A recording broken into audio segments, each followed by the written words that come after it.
Yan, hello guys. Update sa ating tanim na ampalaya na ipinunla natin na naka-relay sa ating tanim na mga kamatis. Yan. So ito na yung ampalaya guys na ipinunla noong December 26. Yan. Medyo late siya, late na siya umakyat. So activity namin ngayon, install kami ng bubong ng trellis twine. Ayan. So ito na yung ampalaya. Ayan. So may ibang puno na dito na nagdala na ng tuy-tuy, nagdala ng maliliit na bunga. So kamatis namin, ongoing pa ang harvest namin sa aming kamatis. Yan. Kaya lang hindi na namin na abutan yung magandang price, yung jackpot price. Regular price na yung naabutan namin. Yun pa yung ongoing pa yung kamatis. Matapos to kamatis namin, baka abot pa to ng first week sa March. Yan. Baka first week sa March pa to matapos maklearing tong tanim namin na kamatis. Pag maklearing na, simula na naman kami dito sa aming ampalaya mag-harvest. Yung si Agaw, kauban ako diri.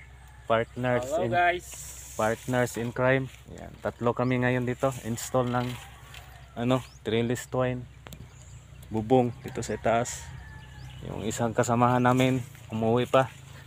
Nagkumuha ng sunglasses. Sakit daw yung kanyang mata. So ito na yung ampalaya namin.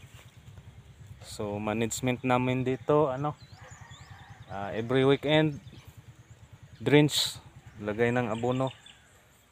Yan, abono namin dito Unique 16, tapos 1620. Yan, drench. So dito banda medyo minus ang kamatis namin dito banda, kasi itong part dito medyo kumukulubot yung mga dahon sa aming kamatis. Doon banda itong mga 9 row dito medyo minus ang kamatis. Doon sa itaas maganda na doon, kaya lang wala na yung dahon at kuha na siya, nag-mature na mga ampalaya namin ka-relay. Yan, matapos kami sa kamatis mag-harvest, harvest kami sa kamatis, yung ampalaya namin unti-unting gagapang paitaas. So yun yung namin dito, diskarte kay para na lang dyan ikasumpay-sumpay para makasurvive. Yan, para mag-survive. Ayan, may mga tuy-tuy na nag-umpisa ng magbunga, magdala ng bunga itong ampalaya namin. Yan.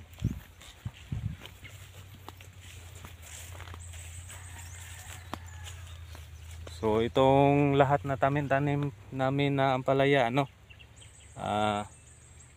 ang seeds namin dito mga 1,200 seeds yung napunla namin.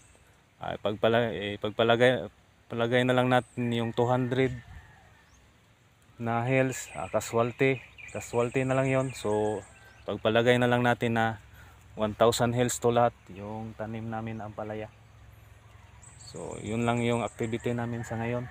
Install muna kami ng trellis twine dito sa itaas, bubong. Tapos pag matapos na mag-install, itong mga side shoots ng ampalaya kukunin namin dito sa ibaba.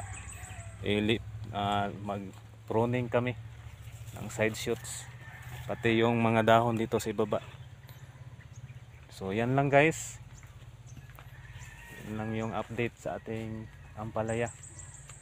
Yan, happy farming, work smart.